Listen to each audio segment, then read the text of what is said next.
A big weekend for Brock Faber as the Minnesota Wild pick up a couple of wins and get themselves closer to not the bottom of the Central Division standings. We'll take a look at the week to come, as well as some good news on the Jared Spurgeon front. All that and more on today's episode of Locked on Wild. You're Locked on Wild, your daily podcast on the Minnesota Wild. Part of the Locked On Podcast Network, your team every day. Hey, this is Brandon Duham, and this is Locked on Wild. What is happening, everybody? Welcome into another episode of Locked on Wild, your daily Minnesota Wild podcast. Part of the Locked On Podcast Network, your team every day. Thank you, as always, for making Locked on Wild your first listen each and every day. Make sure you subscribe on YouTube and your favorite podcast platforms so you don't miss out on any new episodes throughout the week. Today's episode of Locked on Wild is brought to you by Game Time. Download the Game Time app, create an account, and use code LOCKEDONNHL for $20 off your first purchase. On today's episode of Locked on Wild, Alex Micheletti joins us to recap a successful weekend for the Minnesota Wild, getting revenge on the Vancouver Canucks 2-1 in a shootout. We'll talk about the need for overtime changes. We'll talk about Brock Faber's big weekend. We got a lot to get to here in today's episode, so let's get right to it. My name is Seth Topal, your daily Minnesota Wild insider. And we get another Victory Micheletti Monday here for you. Alex Micheletti joining us. And, other than the overtime, it was kind of a fun win over Vancouver, but both teams basically just using overtime for a timeout to get everybody rested up for the shootout.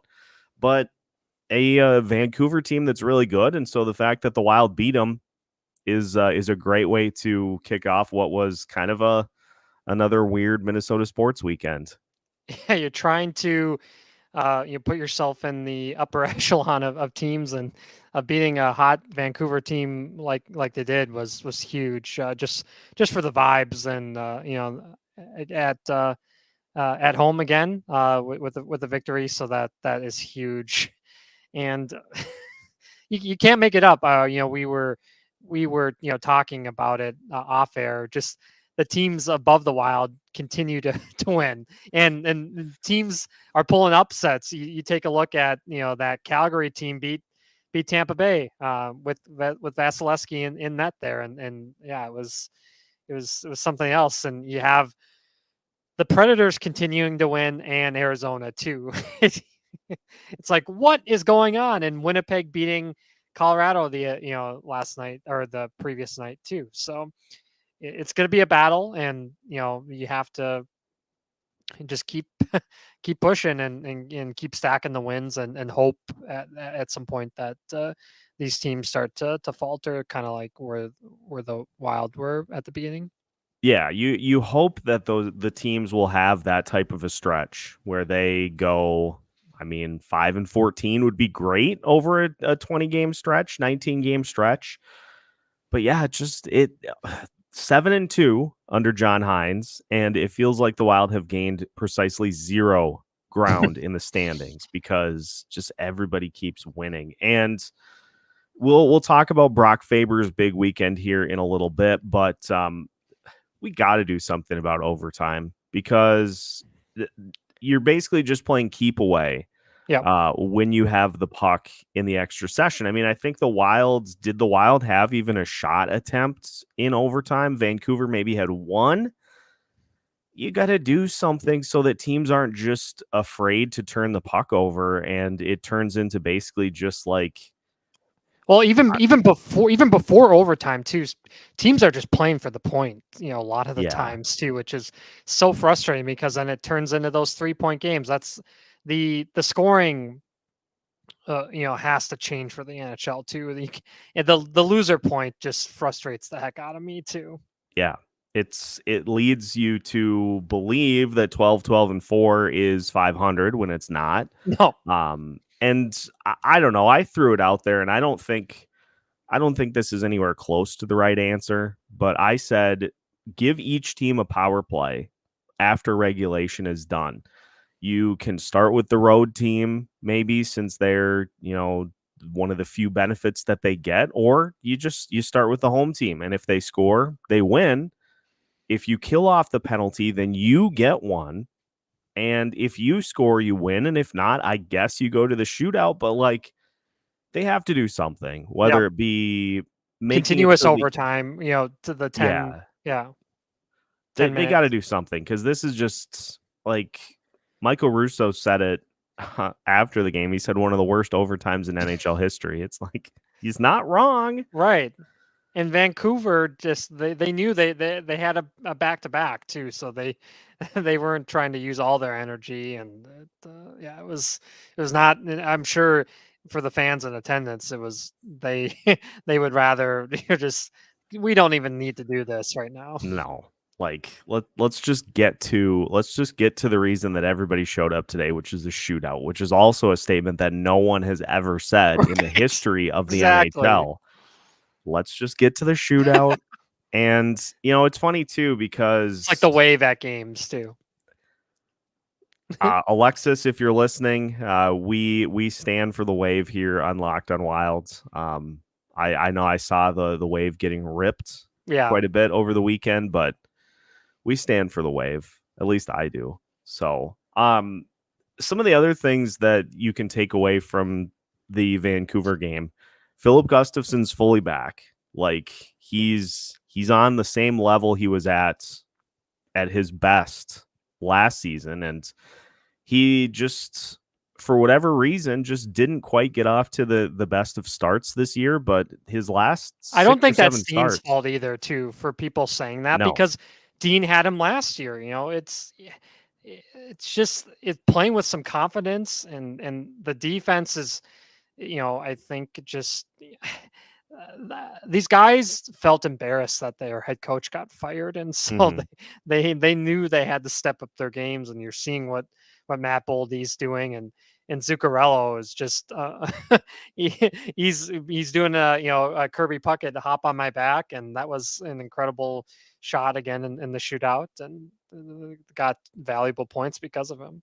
Yeah, and it's funny too, because we have seen under John Hines that it has a different feel, like the guys that he goes to in critical spots.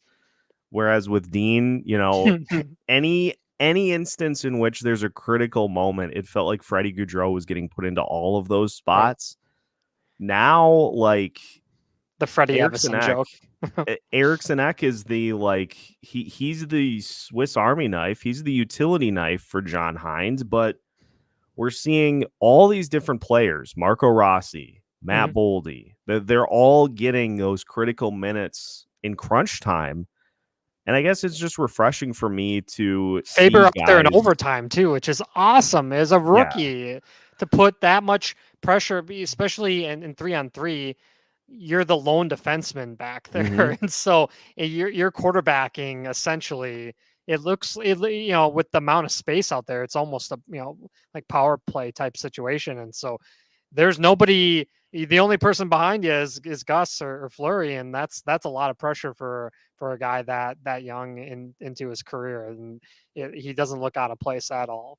No, he's rising to the occasion, and then some, in just these huge minute totals that he's getting, which we'll dive into more here in a little bit. But it's fun that this team is back on track and is winning, winning at home too, which is huge. There's people play a ton of money to go to Xcel Energy. They're buying merch, and finally, like at the beginning of the season, those were some embarrassing losses. The Kings one, it was just there's so many at the beginning there. It's like, what is going on? Yeah, we've come a long way since the Dallas loss. Dallas too. That was a nightmare. All special teams goals given up against. I remember being at that game, and I'm like, what is happening? Like, what is going on with this team? And now, like, they're on the winning end of it, and it's just nice to get back to that. This week's going to be a little tricky, though. Yes. And we'll talk about that. We're going to talk about Brock Faber. What can't Brock Faber do? We will literally try to find the answer to that question. And we've got a lot more coming at you. So stick with us. More of today's episode of Locked on Wild on the way after this. Today's episode of Locked on Wild is brought to you by Game Time. The holiday season is here, and so if you are looking for the perfect ticket for that special someone in your life, whether it be to a concert, to a sporting event, or even a comedy show, Game Time can help you make the ticket buying experience as stress-free as possible. And Game Time can help you eliminate some of those stressful things about buying tickets, whether it be tickets are too expensive or you buy tickets for somebody, they go to the event and they find that their view is obstructed. Nobody wants to deal with any of that. Everybody wants to have fun at whatever event you decide to go to. And Game Time can help with last-minute tickets plus views from every seat in the venue. Take the guesswork out of buying tickets with Game Time. Download the Game Time app, create an account, and use code LOCKEDONNHL for $20 off your first purchase. Terms apply. Again, create an account and redeem code LOCKEDONNHL for $20 off. Download Game Time today. Last-minute tickets, lowest price, guaranteed. Welcome back to today's episode of Locked on Wild. Once again, we are your team every day, and we thank you for making Locked on Wild your first listen each and every day. Seth Topol and Alex Micheletti hanging out on a Victory Micheletti Monday. I think that's 2 in a row, right? Yeah, the vibes, the vibes are great. It's so much fun. It's so much fun to talk about victories, and we love to see it.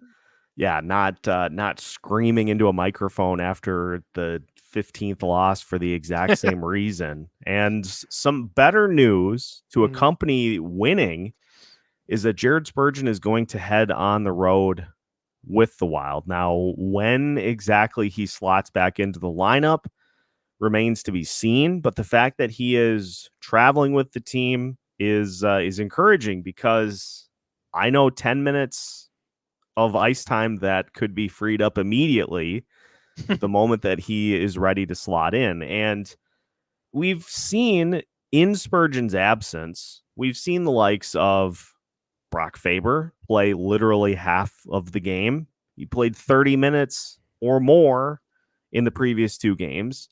We've seen Jake Middleton really elevate his play. But I think the one that has really been the most pleasant surprise defensively since Spurgeon went down has been Zach Bogosian. Yeah. He's gone from about, 12, 13 minutes a night to he's playing like 18 or 19, and he's physical, but he just doesn't make those John Merrill type plays when he's out there where you're just kind of throwing the puck to nobody.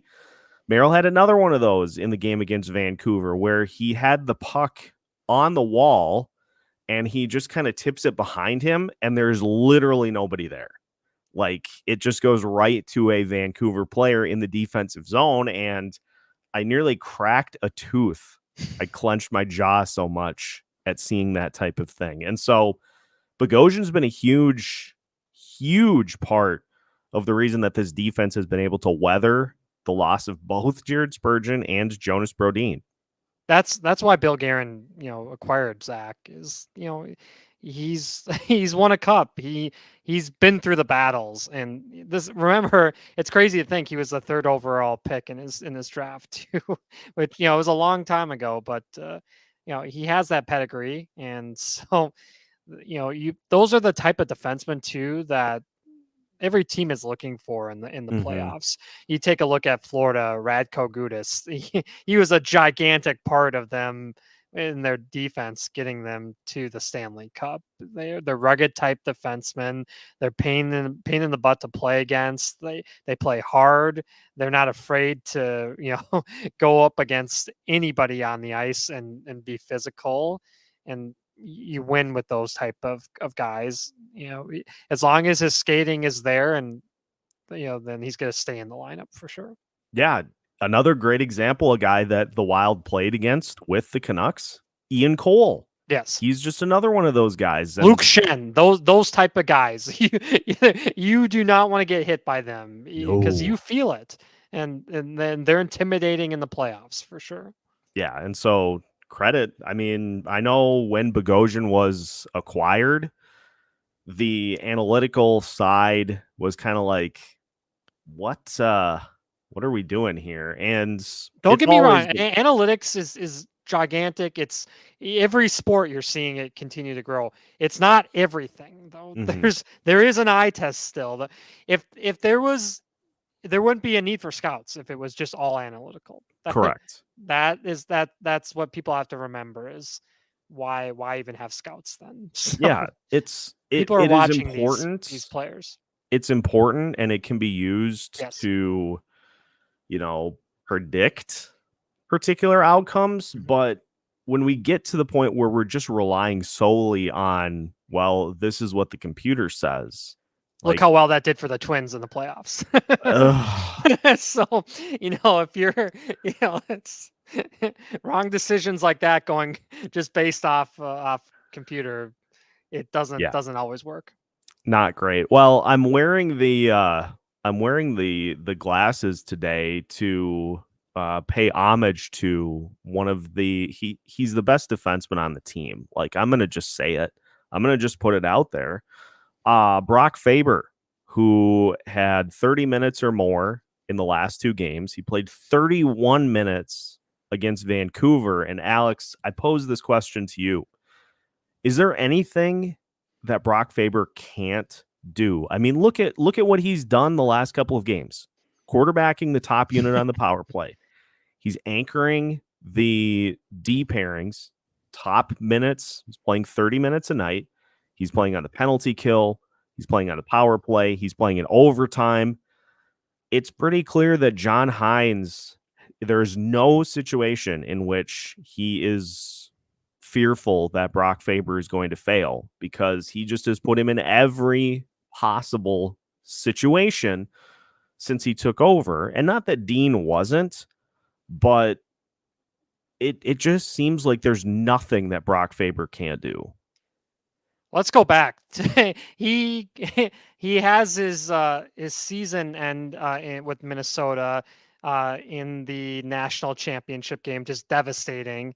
And then he goes right to the Wild from that. That is a tough transition in itself. And then he's thrown right into the mix, and then into the playoffs too. And he saves one of the games for the Wild, that when he with his poke check, I believe it was Mason Marchment on the shot, and he saved one of those games. It was just incredible. And you take a look at the college game compared to pro hockey, and in college hockey you're playing between 35 and 40 games, and obviously in the NHL 82 in the regular season, and then how many playoffs. And so he said that he was going to prepare his body for an NHL season, and it's paying off. I don't think he ever imagined that he'd be having to play 30 minutes, stepping in for guys like Jared Spurgeon and Jonas Brodin, and taking on added minutes as a rookie. No one could ever imagine that. And it's just been incredible, and he's fearless out there. And there was so much pressure on him to perform, being in a trade with Kevin Fiala, who was a fan favorite. And I don't think he, if you take a look at Kevin's stats, he's not putting in the amount of goals that he did here. But, he is getting assists, but that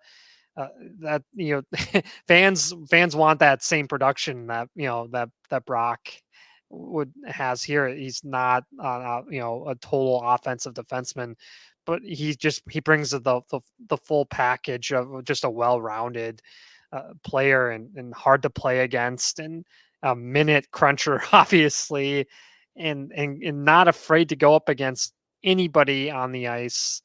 He's always out there against the top players, and he's always making it. Is so much in the game of in the NHL is just how you perform in your own end. And you can look at the difference between when he's out there and John Merrill is out there. It's panic for Gus and Marc-Andre when they see the third pairing go out there. It's like, they're counting. they're looking up in the sky. Please help me.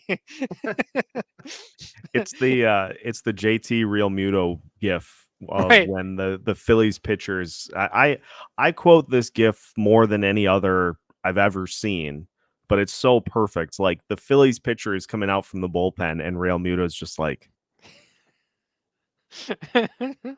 But it's one other thing that I thought was really cool is you had Zach Bogosian after the game talk about playing with Damon Hunt, getting an opportunity to get into the lineup.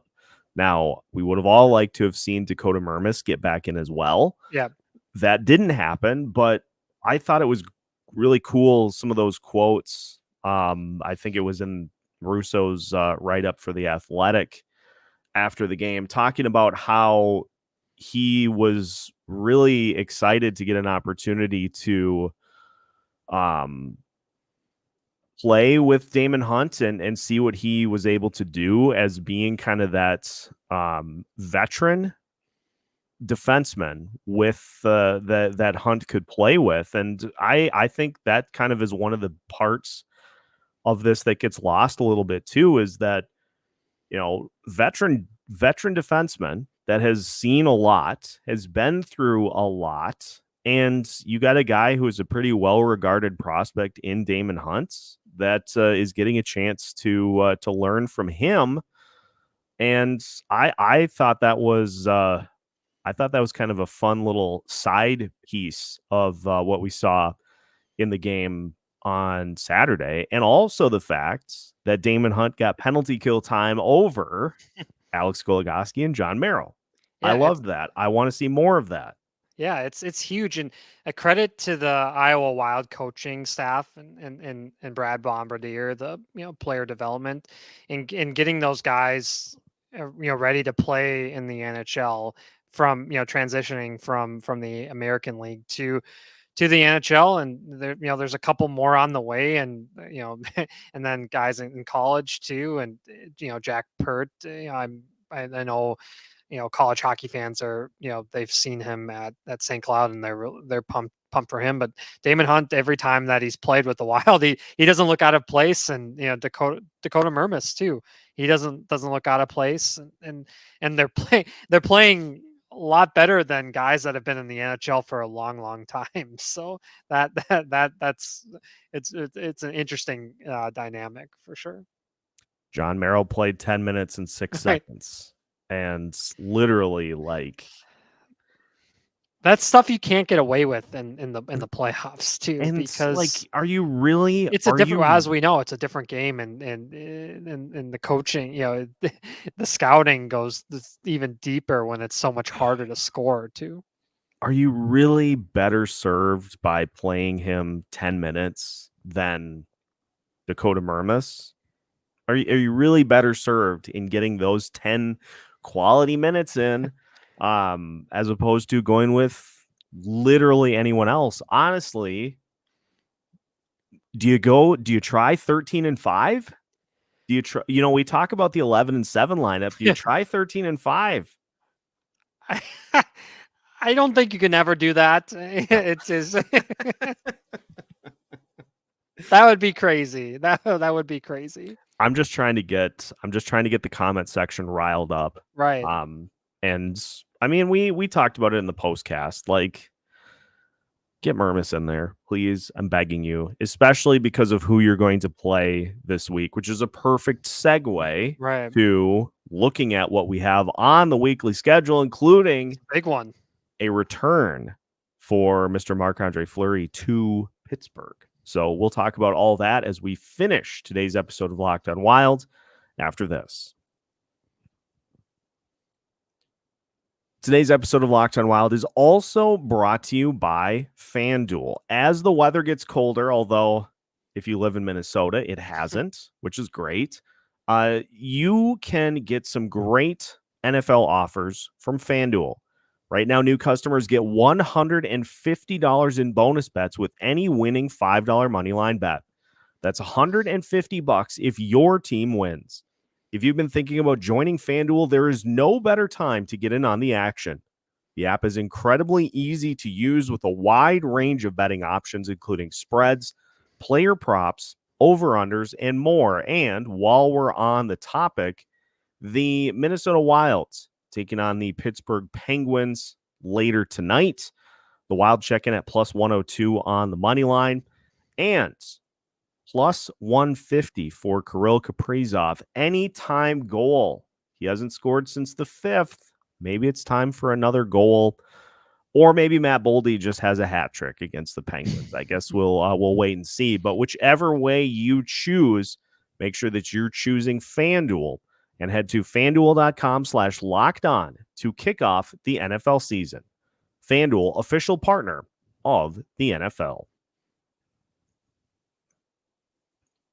Final segment of today's episode of Locked on Wild. Once again, we thank you for making Locked on Wild your first listen each and every day. Make sure to hit that like and subscribe button if you haven't already, so you don't miss out on any episodes, pre-game previews, postcasts, you name it, we've got it.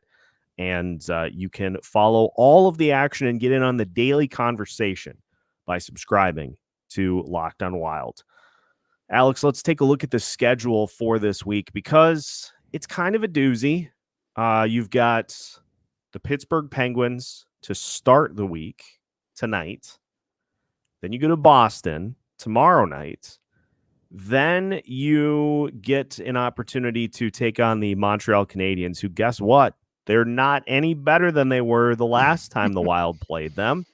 And then you finish the week, the Christmas Eve special, by hosting the Boston Bruins on Saturday. And I've seen mentions in the comments about, it's great that the Wild are winning all these games since John Hines took over, but it would be nice to see them stack up against a higher class of opponent.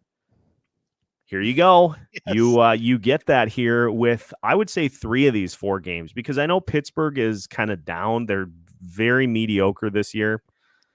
It's still Pittsburgh, and it's not a spot that the Wild have had a ton of success, especially on the road. It's not a spot they've had a ton of success in anyway. It's weird. This season in the NHL, there's a lot of top-heavy teams that are relying basically on a couple of veterans to do everything. And if you take a look at Pittsburgh, if you pull up their depth chart, they are getting nothing from their bottom 6, absolutely nothing. And they're relying so much on Crosby and Gensel and Malkin and Letang and Carlson, obviously, Hall of Famers. But if you can shut down or frustrate that line or limit it to 1 goal, then they're really. And look, they played Toronto the other night, and Toronto, what was it, 7-0 without Austin Matthews? Yeah. And with them, I don't know, they put all their eggs in the basket with Tristan Jarry, and I just don't see it with him. And they lost Casey DeSmith, so they don't have a reliable backup. And look at how well Casey DeSmith is doing with Vancouver. And that was his first loss against the Wild, ever in his career. And so, yeah, they just they're a weird team, and they can't seem to figure out how to utilize Erik Karlsson best. And it looks like San Jose is winning that trade, which when it first came out, it's like, what is going on here? But Mikael Granlund he's found elixir of life in San Jose. I don't know how he's doing it, but he's looked incredible out there. Maybe it's just, there's not a whole lot of media pressure in San Jose, but he's scoring like he did when he was with the Wild. Good for him. But it's Pittsburgh's such a hard team to figure out. It just I don't. It's too bad, because he thought, that they would have one more run in them with these guys, but it's not looking great right now. But like you said, it's Pittsburgh, and you'll have a motivated Jake Gensel playing his home home team from Minnesota, and so we shall see. And then boy, playing Boston twice in that short of span, the schedule makers did not not make it make it well for Wild. So No, yeah, they really didn't. I just want to talk to whoever put the schedule together, because this is kind of absurd at this point. Well, we always talk about the schedule, but I was just taking a look at it, and they play Dallas in the beginning of January, back to back, but it's not a back to back. It's like there's a little break in the action. Why just make that back to back? Why wait that extra?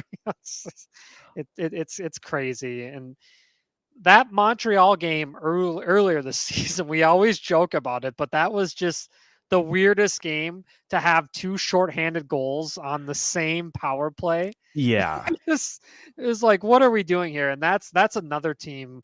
You just don't know what you're going to get with Montreal's goaltending. Either, is Jake Allen going to look like he was with the Blues, or, just let in 5 or 6 goals? It's just crazy. They have no veteran presence back there for defense, No. and just, it's like, ugh, gross. Gross. That was honestly the weirdest game. Yeah. Against Montreal, because, and I didn't feel like the Wild played particularly terribly in that one, but Montreal just handed it to them. Right. They were like, we have no business. We have no desire to win this game. Here, Marc-Andre, your last start. Here's the win. We're just take it. Ceremonial. Just take it. Speaking of Marc-Andre Fleury. Yeah. What do you think about the goalie situation this week? I know we have seen John Hines reinstall that Philip Gustafsson is the guy, whereas Dean had gone with you're going to alternate. And this is probably the last time that Fleury will be back in Pittsburgh. Right. And it is a back-to-back. I feel like you got to have Gus against Boston. Yes. So I'd go Fleury, Gus, but then I maybe go Fleury again against Montreal, because I want Gus for both. Yeah, I want Gus for both of those Boston games. That's huge points. Yeah, yes, it's not a conference opponent, but it's still the same. It's huge. It's not like college hockey where non-conference doesn't matter late in the season. But for the NHL, that's valuable points on the line, and you want Gus for those harder games. And it's no knock on Marc-Andre, but those are two opponents that are probably better for him to go up against. And clearly he'll be motivated to play against Sid and Malkin and Letang, his old buddies. That crew together, all those good memories of those teams were just unbelievable. And Marc-Andre, I still can't believe that he's been in the league since he was 18, 19 years old as a goaltender. There's not many like him. Obviously no one like that now in this era. It's just absolutely insane. And so you'll know he wants that win for sure. He wants that start for sure. You remember last year the Bruins were beating everything that moved, and they came to the XL Energy Center. Philip Gustafsson started. The Wild took an early 1-0 lead. They had the second goal, but it got overturned because every flipping goal last year got overturned against the Wild last year. It was just cursed. And I know Boston ended up winning, but pulling a nearly 2-0 lead against like the team of destiny until they ran into the Florida Panthers was sweet. It was, and I hope for a similar thing this week against the Bruins this time, but this is a good measuring stick week for this team. And everybody thought the Bruins were going to be terrible losing Krejci and Bergeron, and they've just been the exact same. It's crazy, and they are a team that you always see Boston sports talk radio, or you see on social media, Twitter, trade one of the goalies, but somehow Ullmark and Swayman, they just they get along great and have no issues splitting their time, and it's amazing. You take a look at their center depth, and it's similar to the Wild, and they just continue to win. You have Charlie, old friend Charlie Coyle there still, and they're somehow making it work. The Pavel Zacha trade was phenomenal for them, and you have, David Pastrnak. You see what he's doing in the shootouts now too. He's just slapping it from right out front. It's absolutely hilarious. And you got the stud Charlie McAvoy on the back end too. And they're just a solid team. And Spoke Z's favorite, David Montgomery, is Jim Montgomery is just a phenomenal coach, and they just all they do is win. And it's just like the Vancouver game. You want to measure yourself against the best. Well, you get Boston twice, and so you just have to hope that these teams right around the Wild lose some games so they can actually get closer to that wild card spot, and just keep grinding and play good hockey. Even if you're losing, actually put up a good fight and keep the good vibes going with Hines. And it seems like they're pushing every right button right now, and you're getting great performances out of young guys, which is the biggest thing, because as we know with the cap situation, you have to rely on these cheaper entry level type contracts. And you look at Marco Rossi, you look at Brock Faber, it's just absolutely incredible and so fun to see. And it seems like the forward lines are starting to gain some chemistry finally, and even the bottom six is producing. And look at Pat Maroon, congrats to him on 300 points in the NHL. If you asked him, would I ever get to that, or do you ever get to that mark? I don't think. No way.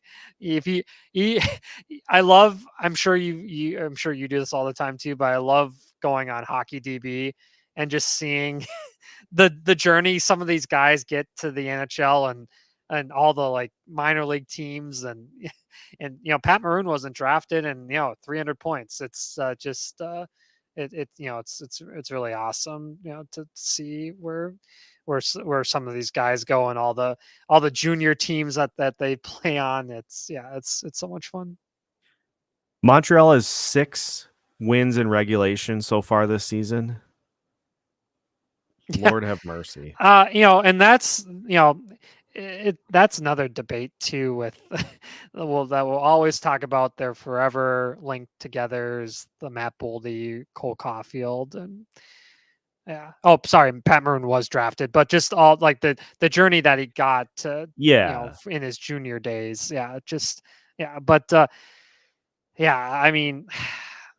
Montreal is such a hard team to just figure out.